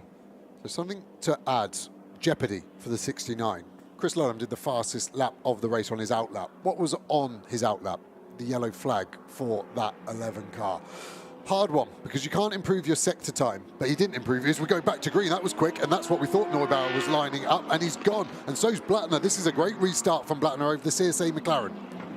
Yeah, the CSA McLaren not looking particularly hooked up. You said the Ferrari was getting busy. He's already picked off the Aston Martin of Jamie Day and now Dustin Blattner as well. In some ways, he's slightly irrelevant there. He had nothing to lose. But Blattner leading the bronze class and Jamie Day leading the silver class championships. They can't afford to have any mistakes. They didn't want contact, let him through. But I just think that was a case of Thomas Neubauer going, I'm coming anyhow. Yeah, that was a quick restart there. The teams had 12 seconds of warning to get their drivers ready, and that's where the good drivers are looking at the marshals, looking at their driver display. Whatever goes green says green first. You just go on any of it. You don't really care which one. Blattner looking on the pace now. He stayed on the back of Neubauer well here through sector 3, and that's a great car to follow. Another Ferrari from a different car, AF versus Kessel, but this is what Blattner will want. You can see Al Faisal, Zubair and the Almana car there just warming the tyres ever so slightly down the pit straight. Right, the point you picked up on about improving best time under yellow, 14 of the runners in this field, including the race-leading Ferrari, as you pointed out, are under investigation for that. So there could still be a sting in the tail. There's definitely going to be some more overtaking. Such a hard track to pass on, but no one's told the drivers, which makes for fantastic television. The Rutronic Porsche being shoveled out wide. Luke Hartog at the wheel of that. Sorry, that's the 96 car. It's the Sven Muller now, isn't it? Yeah, Sven Muller now. Sister Porsche, of course, we saw have a spin early on with Isham Pires. That's a little bit further back, but it could be recovery times for Sven Muller. Up to 14th overall. Will be putting some points in the pot. All look lost with a pit stop at the end of the opening lap, but with 2 of the 3 championship riders also in trouble.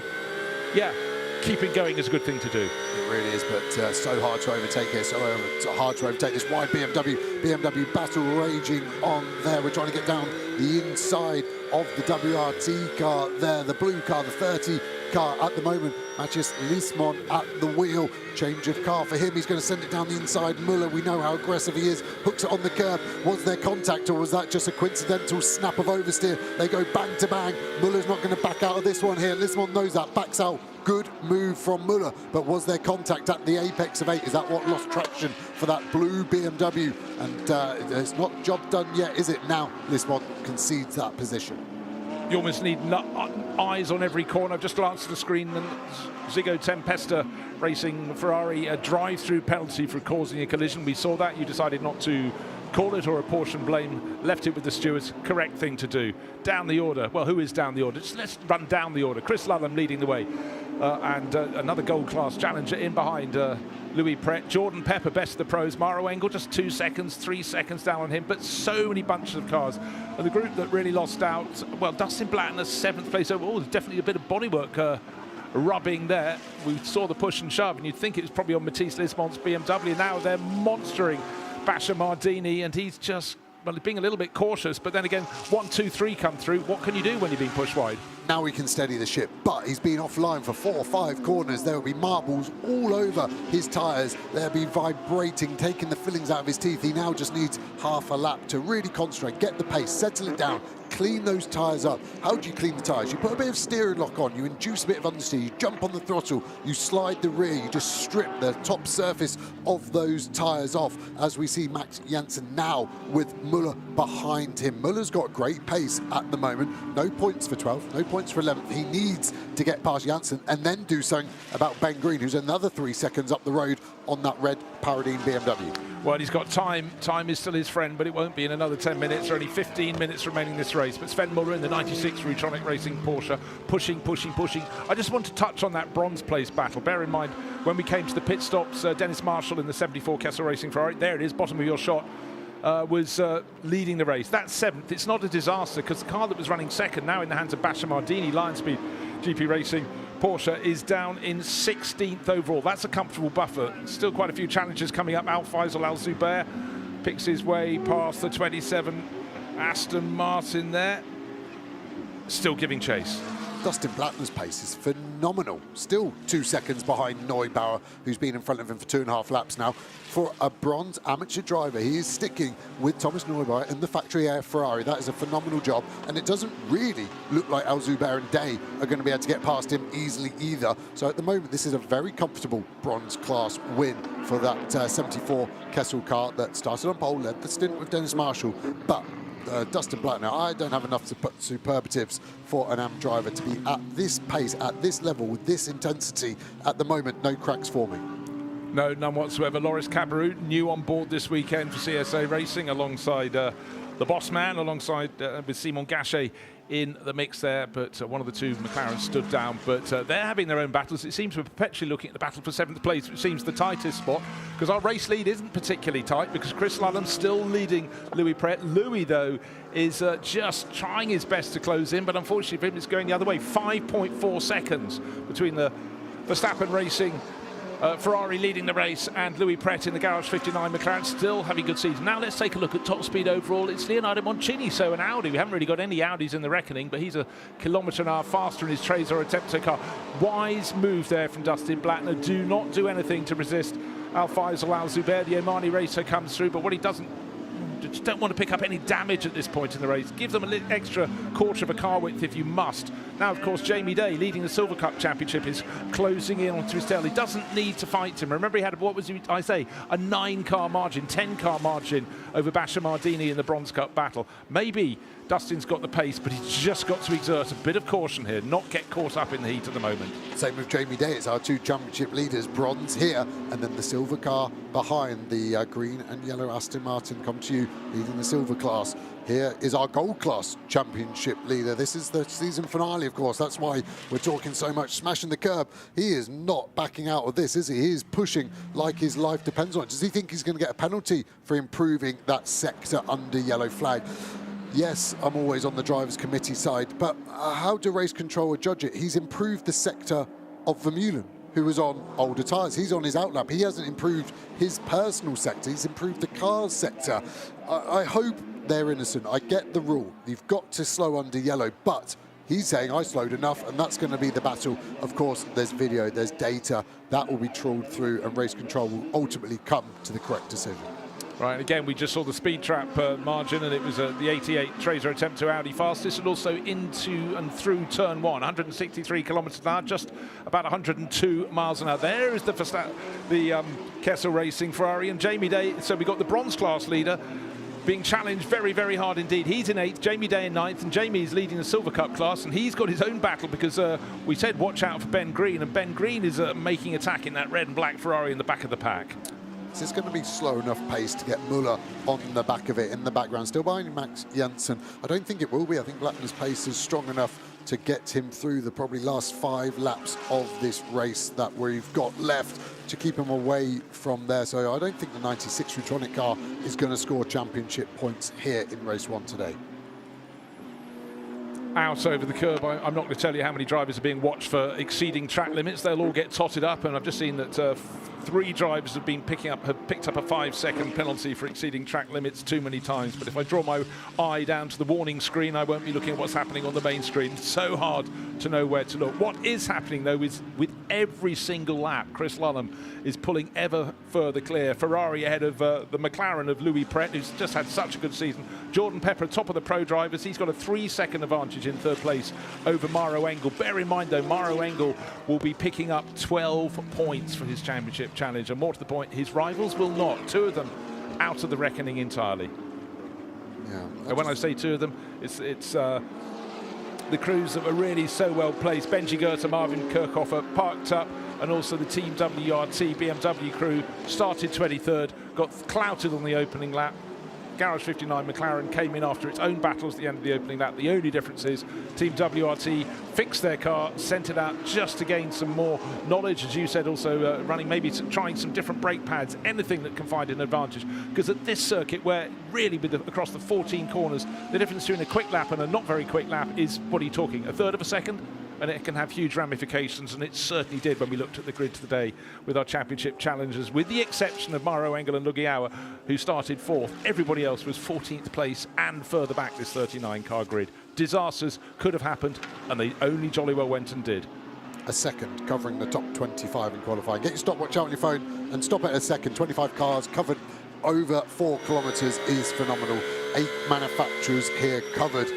With the balanced performance, making sure the lap times are close. Max Jensen in front, big slide there into turn number 8, and struggling to get the power down as they fly through this quick chicane into this double right. This is where I think potentially we touched the BMW, but the 30 car just got the run on it onto this corner. It's now getting really frustrating for Muller. Which corner can he get past this BMW? Can he get past? Can we get any points, or has the whole day been in vain? They would have started the day in high hopes of the championship, and at the end of it, they're going to walk away with nothing. Battle in front. Blattner, I think, has got Day down the inside. Green followed too. So Max Jensen now has Blattner in front. This is the chance that Muller will want to try and get, and sure enough, Blattner has lost those 2 places. Not for class, he won't be too bothered. Yeah, what's he got? Oh dear. For Lion Speed, it looked like a fantastic race meeting. We've just lost one of their cars. Ricardo Feller started, and Gabriel Rindone, well, it looks like he's going to be able to continue, but that has lost him a whole heap of positions. So he was running, I think, 3rd in class, yellow sector, but he got going again pretty quickly, so I'm sure that will move. So 8.5 minutes left. Can we have a gold class car win outright? It's never happened before. What have we got in this race? 2 gold class cars, 1st and 2nd. Chris Lullum, 8 seconds now clear in his Ferrari, ahead of Louis Pretz. Porsche, McLaren running in 2nd place. The best of the pros is Jordan Pepper in 3rd. Sven Muller here still pressing on, and you know what? A gold class car has never won overall, so you've got to say that is going to be broken. The last sprint win for a car that wasn't a pro class car was right here, Valencia, 3 years ago, 2022, when Ulysses de Pauw and Pierre-Jean Alexander managed to come through to take victory, but this is going to be a double blow for the pros. However, that's how you like it. The 4 different classes, who cares who wins? You know, we don't, we just love the racing, but for the gold class, this is going to be a real feather in their cap. Yeah, back in 22 it was a Ferrari as well, so there's the consistency between the 2 stats there, and at the moment Lullum still just stroking this back. Look at the gravel that's been brought on from that Lion Speed ball. That must have been a big spin for where he ended up on the exit of that corner, and did well to rejoin in a safe and efficient manner. Porsche balance looking good. That was just about legal on the track limits there for Muller, and actually no track limits whatsoever for the 96 car. They've been super clean. I'd be start using them up if I was him, just to let the car run a bit wider, carry a bit more speed, and potentially get the run on them. There's our silver class leading car. There's our silver class leading team in the background. It's been a really strong year. It's been a really strong day for Jamie Day. Kobe Powell started the race after a good qualifying. It's going their way. This could be championship and slam dunk to the car behind, which is now DNF, the number 10 Boots and VDS car. Well, we thought some championships might be sorted in this, the penultimate race. Still got the final one of 10 tomorrow, but this one most definitely had. They came here with a tidy advantage in class, Jamie Day and Kobe Powell's, but it was only 7 points clear before this race, with a bonus point for pole, but suddenly they're so far clear, and with Gazzo and Panis unable to score, their car retired. Then it is championship done. They'll still want to have a great race tomorrow on Sunday, but it's really, really taken the pressure off. For Come To You Racing, they've really enjoyed their time with Aston Martin. Scored some great results, but this will be another one in the pot for them, surely. Right, race lead, 9 seconds clear now. Chris Lullum stroking it home, and home is almost in sight. 6 minutes remain in this race, and in the silver class, well, it's looking neat and tidy for Jamie Day. 8th place overall. And let's listen to some team radio from Car 21. Come to you. So to be clear, we have 5 track limits, no more, 4 wheels back. 5 track limits warning, no more, or penalties will come. So that's the message. But the good news is for Jamie Day, he's not going to try and overtake anyone from here to the end of the race. He's done the overtaking, and I dare say that's what he used to chalk up those penalties. But keep it neat, keep it tidy. And actually, Ben Green's tucked in behind. He could let him pass without anything untoward. He can shed 8th place. It doesn't matter, because the next car in the Silver Cup class is not too far back, but 3 places further down the road. Pepper's the man on the move, second faster than Pret on the last lap. So this could be a change for second overall. We know how aggressive Jordan Pepper is. Speaking to him at lunch, he doesn't agree with any of my statements. He's always the man that seems to get the penalty. Is it going to be a lunge? I asked him, can he do it clean? He assures me he's going to be able to keep his mirrors on that Lamborghini Huracan run by Grasser. They got the Tempesto car in front as well. That could be a bit of a distraction for both of these cars, but at the moment, really, Pepper has to throw this to keep themselves in the championship. They need all the points they can get, and at the moment, that McLaren is stealing second place points off them. Yeah, they came here 5th overall, very much an outside hope, but you'd have to think they were given, you know, at least a little bit of hope by problems for 3 of the outright championship challengers, most notably the cars that came here first, Van der Linde and Weers, the car that came here second, Goethe and Kirchhofer. Muller and Niedhauser also had their problems. They dropped down the order, but they're fighting back. But, well, you really couldn't write it. Right, is the outside offering any chance? Louis Pret covers it on the inside. It's coming, it's coming. Not quite yet. The South African not getting through. Loves to race, loves to chase. Oh, the pressure really, really coming on. But for now, Louis Pret hanging on.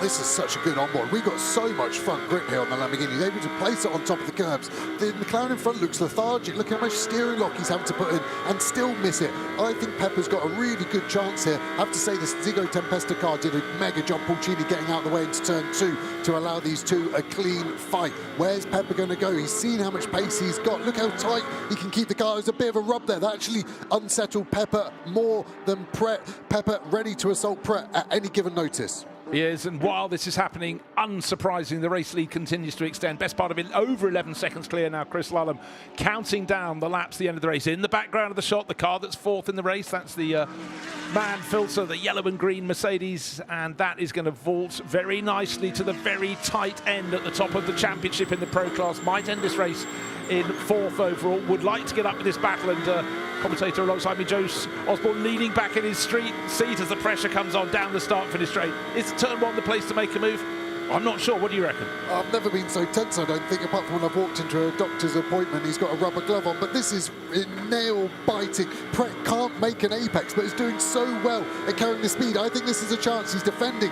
It's a long way round the outside here for Pepper. Is he going to try and get the undercut? Is he just going to try and go all the way around the outside? The outside is so hard to make work. He's still there through the kink of 3. This will be the inside for 4. This is job done if he can get it stopped. Phenomenal racing from both. Can Louis Pret do anything on the exit? I don't think so. Mega clean racing. Hats off to both of them, especially Jordan Pepper, for keeping both mirrors on that Huracan. Don't you love a move that takes place, set up in turn 1, 2, 3, 4, all a job in progress, but he got the job done. And another second place overall seems to be coming the way of the Grasser Racing team. Of course, they tasted victory at Magny-Cours, also took a second at Magny-Cours, so they're really among the form crews, and they'll be the top pro crew to the finish. But here we are with 2 minutes left on the clock, and having got past, again, this fantastic drone shot, it really takes you to the racing, and to be able to see the cars from above, you could just see how dynamic they are. And at this point in the race, as you pointed out, just see how they're struggling. Oh, for Boots and VDS, a bad day has turned worse. They're challenging the Silver Cup class off. And Chavez Falcon there. Horse Motorsport, Aston Martin, up into the back of the Mercedes. Very unfortunate indeed. Oh dear, some days it's not your day. And for the Lucas Stoltz, Maxime Martin car, it seems there is no further drive. Yeah, that must have done the drive shaft. It was a sharp hit, wasn't it? And that's what I was expecting, potentially between Pepper and Pret. This won't be a concern there for Chris Lullum. Potentially, he's got such a margin in 13.5 seconds. He can actually back out of this to make sure it's the final lap. It's very tight at the moment whether this is going to be the last lap or not, but because he's got 13 seconds, he could roll out. But Race Control haven't given us the last lap message, so I would just press on. I'm sure that is all he's thinking about, just loving every single lap. So as you can see, Stoltz has actually got the car rolling slightly faster, but that is going slow, so the drivers will need to be warned of that car going very slowly through the flat-out T7. Well, frankly, I don't want this race to end. There is incident everywhere you look, but Chris Lullum's got the job done. Surely he's managed to pull clear. Nobody close to him. He's now 13.5 seconds clear in the Verstappen.com Racing Ferrari, run by Emil Frey Racing. Nobody behind, nobody ahead. He can be cool, calm, collected. I think we're looking at history about to be made. A gold class car has never won a round of the Sprint Cup of the GT World Challenge, and it's set surely at this point to do it now. Yeah, if he doesn't back out, he's going to cross the line with 3 to 4 seconds, which is a lot of lap to have to do for not backing out of it. He is flat out, and here goes the clock. It is going to be another lap as he crosses the line now. 4 seconds on the clock.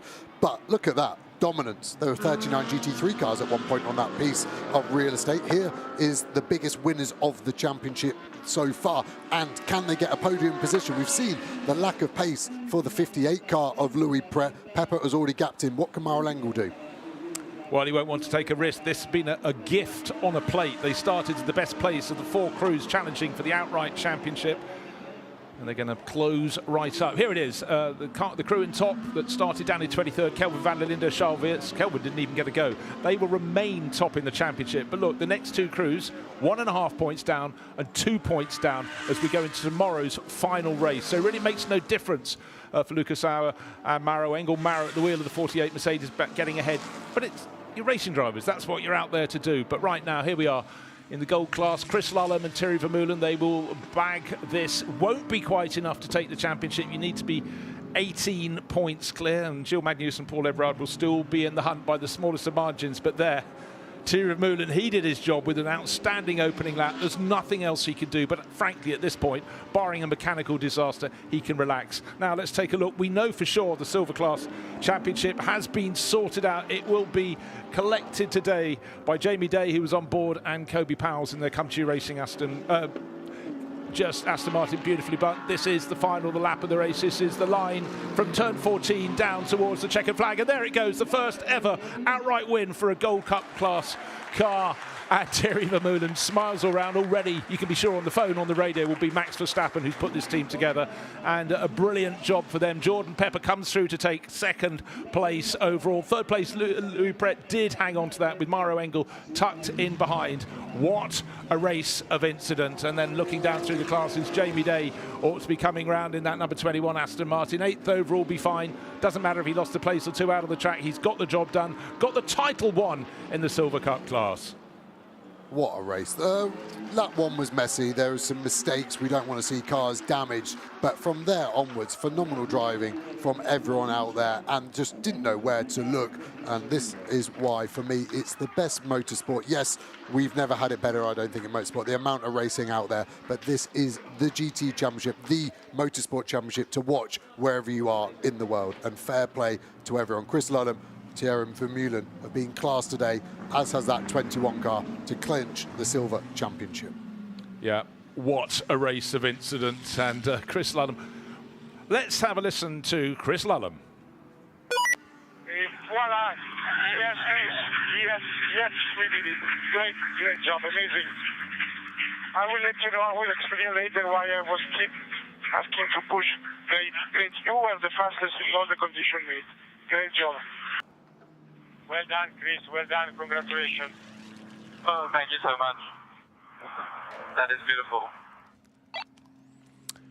Wow, to win by the smallest of margins would still be something to take that first ever outright gold victory, but to romp home, he backed off on the final lap, was still good for winning by 14 seconds. The fans above the on the grandstands above the pits won't have known where to look there. There was something happening pretty much every corner on every lap. That will take a lot of dissection. There will probably be some time penalties being added for exceeding track limits to some of the cars, most notably the number 93 Ferrari seems at the bottom one of the list there, but various others have picked them up as well. So an awful lot happening, and coming home with a smile on his face, Jamie Day, overall champion in the bronze class, sharing with Kobe Powell. We saw the delight in the Come2 Racing Garage. What a race for them. You know, they were in the top 10, fighting really hard, ended up in 8th overall, but all along, Joe, he had to remember, I'm going for maximum points in the Silver Cup class. And that is something that has to keep being mentioned. And the crew have to say, yeah, you can let that one through. It won't affect. You've still got a buffer. And at the end, he won by 2 positions overall ahead of the 992 Paradigm car, Met Janssen. Well, that was second in the Silver class. But the main point was Boots and VDS, really bad, sad for them. Cesar Gazo and Aurelien Panis came away with nothing. Their car retired, and that meant championship in the bag for this one. Come2 Racing, Aston Martin, Jamie Day bring it home. Kobe Powell will be there to greet him. Yeah, phenomenal all season, and that's how you get a championship. And it's not been easy for the Aston Martin team, so Come2 have done a mega job, and this crowd here today in Valencia, I think, have really enjoyed themselves. It's not just the race, SRO now, the fan activity is everything. There's food stalls, there's tours of the garages, the pit lane, walkabout. There's absolutely everything for the whole family. So if you are looking at coming to the race, check it all out as well. The GT World app, free to download on Android and iOS as well. So you can really get a good feel of the race and the atmosphere. Have a look on your app store for the GT World app. Right, I touched on some of the penalties being issued. I'm just being told there are a whole lot more for exceeding track limits and offences under the yellow flag, and including for Jamie Day's Come To You Racing Aston Martin. Remember, we had the message to him saying, you're on 5, don't get any more. Well, let's hope, at least for our winning crew of Thierry Vermeulen with the Red Bull Racing cap and Chris Lullum, who just has taken to, or his return to track racing after years of sim racing, being a star in that. Well, he's absolutely a star to the manner born here, and a first outright victory. I think he probably quite enjoyed that. Yeah, pretty relaxing. The teammates obviously getting on well. You just tell between the body language how well they get on. Sometimes you just have to sort of bear each other, and I've had that relationship with many a teammate where you don't particularly like them, but you just crack on. These two seem to mould well and bounce off each other, and of course that helps with performance on and off track. And you'd say the same with Jamie Day and Kobe Powers as well. They seem to have clicked really well in this silver car, the 21 Come To You Aston. Well, let's head down to hear the thoughts of our winners. They go by the names of Thierry Vermeulen and Chris Lullum. It's Verstappen.com Racing with their Ferrari crew. Gold winner, outright winner. Let's hear from them. Boys, first ever outright win for a gold class. What an incredible drive that was. Chris, under pressure, my word. Yeah, absolutely. I don't really know what to say. I mean, the team pulled through with a quick pit stop to take the lead in the Gold Cup, but also overall. And then I had to deal with the full course yellow, but everything was good. The car was feeling amazing, and I was able to extend the gap even a little bit. No, I couldn't be happier. Biggest day, career-defining moment? I hope so, yeah. Thank you. Thierry, you climbed 8 places and kept yourself out of the carnage. How was that first stint for you? Yeah, it was good. I made it a bit difficult for myself with the quali, but we had a really clean first stint. I mean, stayed out of trouble the first start, then the restart got by the McLaren. Then we knew that we were strong in the second half, so tried to stay as close as I could to the other gold car, and that's exactly what they did. And the team came through with the pit stop and massive smiles. This is what we all did it for, also with Verstappen.com Racing. Massive thanks to them, the whole Frey Racing crew.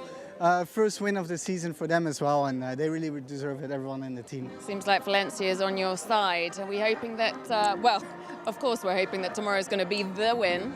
Yeah, exactly. The first 50% is done. I think we got a good car underneath us. We know where to learn from my qualifying, and we'll apply that tomorrow, and I'm feeling very confident. But for now, we enjoy the moment. Brilliantly done. Quite right, and a real pat on the back for the pair of them. Victory was hard fought, but they kept themselves in the sharp end of the field. Brilliant pit stop, certainly benefited the crew. Chris Lullum came out, and then he instantly cracked in the fastest lap of the race. We heard him say, of course, safety car, you know, it sort of interrupts the flow, but as soon as he was clear, he stayed clear. More than that, he pulled clear. 14 seconds in front at the end of the race, ahead of Jordan Pepper's charging Lamborghini. It was an astonishingly good job. And for Ferrari, that's put them a smile back on their face. For Verstappen.com Racing, a new name this year, and they've really made a splash. They've had class wins before, but that's their 4th class win, but their first outright victory. What an astonishing job from the Dutch and British crew. But let's go down now and hear from our provisional Silver Cup champions, but winners today, Jamie Day and Kobe Powers. Our provisional silver champions. Boys, you have been the benchmark of the season. I have spoken to you repeatedly. You always come out on top, and you drive just consistently well, and that was the best drive of your life. Yeah, it was good. Obviously, I have to hand it to Kobe and the team. You know, the pit stop was a mega. I got a nice gap, obviously, to Boutsen, and then after that was just about bringing it home. Having a little bit of a battle with the bronze cars and the golds, but yeah, the main thing was just bringing it home in one piece. Kobe, watching you in the garage as you're watching Jamie do his stint, I can't even imagine the pressure that you guys were under. Yeah, we were under a lot of pressure. You know, it's been a tough season, but we did it. I know this team now for 3 years, or 3.5 years, and it really is a family. So a huge thanks to them. The car has been super strong this season. Thank you to Aston Martin and my great teammates. So it's a team effort, and now we can finally celebrate. Tomorrow we can race without pressure, and we will see what we can do. Congratulations. Well, if that one stands, and let's hope it can for their sake, that would be 4 class wins in a row. No wonder that Silver Cup title appears to be in their particular bag. And the fighting was intense, but all along the drivers in the various classes had to remember they weren't just going for outright positions, it was where you were relative to their rivals. And for a lot of the race, tucked in behind the bronze class leading Ferrari, but keeping it clean and keeping it tidy was the order of the day. And for Aston Martin, that will be 4 wins on the bounce. And let's go down for our winners in the bronze class. Dustin Blattner. Dustin, you entered Valencia with the upper hand and you proved that it's worth it. Looks like a hot race. Well done. Yeah, thank you. I mean, I'm happy that we got first place, and I would say most of the success is to Dennis with his mega qualifying as well as drive. That gave us quite an advantage for me to get in the car, and then just let some of the faster cars by and just manage track limits, which I think were the most difficult part with this track. With what you've learned from today, what can you do tomorrow? I mean, it's tough to say, to be honest, but hopefully I can take the experience from today and have a good quali and hopefully put us in a good position for tomorrow. Thank you. So Dustin Blattner there, who's had such an amazing season with Dennis Marshall. Of course, they started on pole position, a bronze class car, first and second on the grid. Dennis Marshall did his job, came into the pit stops in front. Reckon they might have been able to run one further lap. They had the longer pit stop being in the bronze class, 6 seconds extra at a standstill. Inevitably, that would drop them down the order and eventually fall just outside the top 10. But it was about getting the points in the bag. Focus, focus, focus in the bronze class. They won the class, took the 16.5 points, and that puts them in a very strong position going into tomorrow's finale. Let's take a look at the results.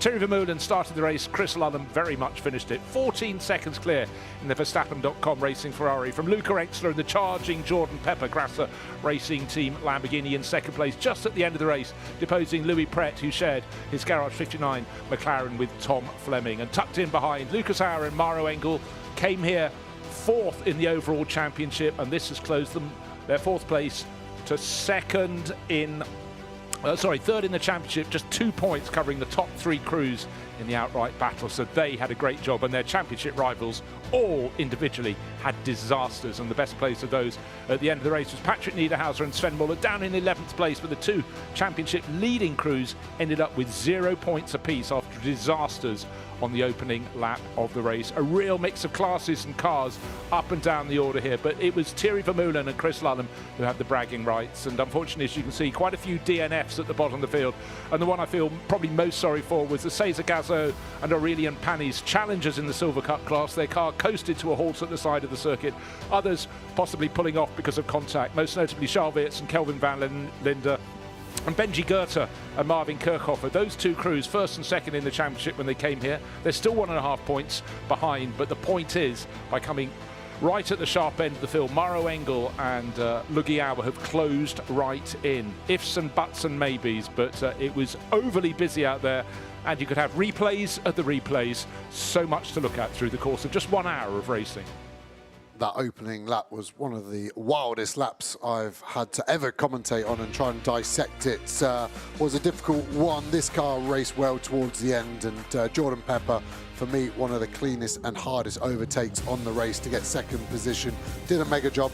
Luca Exler also strong in that opening stint, going around the outside. That CSA McLaren at turn 1 was a mega move as well. So the 63 car still in the fight. Ended up being the top car in the Pro class, 2nd overall. Hard-earned points keeps them just about on the outside of the battle, but they came here way down, and in fact, doing the maths, well, they're just in the tail. So let's go towards the podium. We've got 4 podiums coming up, and every single driver will have more than a dozen stories to tell, pretty much of each of every lap. It was busy down there, and if you individually spoke to each driver and asked them, tell us what happened in turn 1, they'll all have had something completely different. But take a look at the start of the race. It was Dennis Marshall, the white and blue Kessa Racing Ferrari, kept his nose in front of Bastien Boost, the black and white Lion Speed Porsche. That held second place. Tom Fleming in his McLaren was third. And then suddenly push came to shove, and a couple of cars on the grass, and then it became like a bowling ball up at turn 2. And unfortunately, the car that was thumped out there by Sandy Mitchell spinning a Lamborghini was the championship leader. That was Charles Weerts. He ended up parked in the garage, but also Benji Goethe's McLaren was in the wars. Then when the field was released again, a bit of a challenge, but the order stayed semi-intact. Tom Fleming had a look couldn't get through. Simon Gachet was the driver who gained 11th at the start, up to 4th. Then it was a case of coming back up through the field, but unfortunately for the number 93 Zigo Tempesta Ferrari, adjudged to have got that wrong, drive-through penalty for them. And then it was a case of settling down. The car our eyes were on was the number 48 Mercedes from Man Filter Racing. Good pit stop from them. They were the top car in the Pro Class battle that was still going at the front end of the field, still likely to pick up points. But when the pit stops were done and the bronze class cars that came in from first, that's this one, now into the hands of Dustin Blander, they had to be at a standstill for longer. They dropped down the order. And really it was a case of Jordan Pepper on the charge. Another place gained. He pushed, he shoved, did it politely but forcefully, made his way up the order. And then there was contact, and Lucas Stoltz, innocent party there, swung around, unfortunately, by the Walkenhorst Aston Martin. But Chris Lullen took over from Thierry Moulin, hit the front, not only stayed there, extended the margin, 14 seconds clear at the end of the race. The first ever outright win for a gold class car. Thierry Vermeulen, his teammate, absolutely delighted. And then chasing through to take victory in the silver class, 8th position overall, Jamie Day, sharing with Kobe Powell's Country Racing Aston Martin. Oh, they like that one. He said it's very much a family. You can see the love in the garage down there. And so the top cars in each of the classes, gold, silver and bronze, all lined up down there. And what a race they had, always having to be aware of who was around them. Were the cars around them relevant? Were they the ones in their class? So much to consider. And Valencia, you hardly have a straight bar, the start-finish straight, on which to relax. So really, really tense for all the drivers out there. Fantastic podium. Good to see a crowd milling around down there to take a look. And certainly fan interaction has been fantastic this weekend. So it's been a fantastic day at Valencia. It's goodbye from us. Farewell.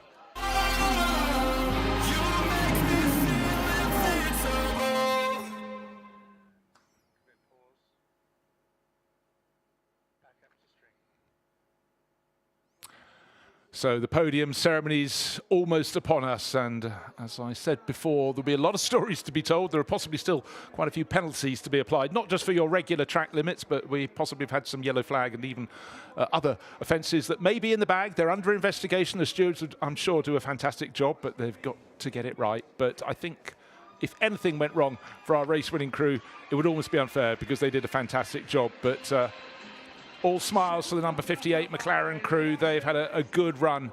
And Thomas Fleming and Louis Pret coming up third in the end. It was almost second, but they did get monstered by this man, Jordan Pepper. He moved through into second place. And Luca Engstler there having a fantastic run towards the tail end of the sprint season. Second place for them today, but for a first victory, the first time a gold class car has ever won a race outright. Let's hear it for Thierry Vermeulen and Chris Lullen.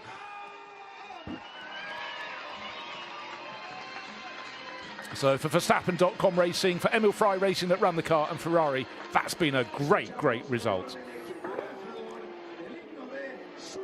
I'll be waiting for the presentations to be made, and this is very special. Still one more race to come tomorrow. We know one championship out of the 4 has been sorted. The others most certainly have not. Normally race one's the calm race of the weekend out of these sprint ones. So if this was the calm one, then tomorrow I'm very excited. 2:45 race start, local time coverage starting 30 minutes before qualifying as well, 9 AM local time. And it was a phenomenal qualifying session as well. Gosh, it absolutely was. It almost seems like that was yesterday. So much has happened in the race, but the national anthems ring out.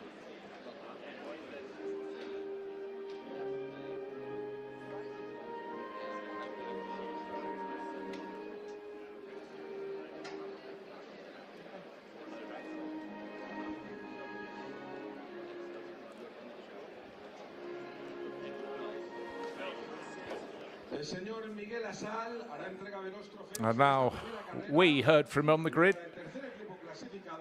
A new winner today, a gold class winner, one championship theoretically in the bag. That's a silver cup class. But let's take off our hat today for Verstappen.com, for Thierry Vermeulen and Chris Lullen.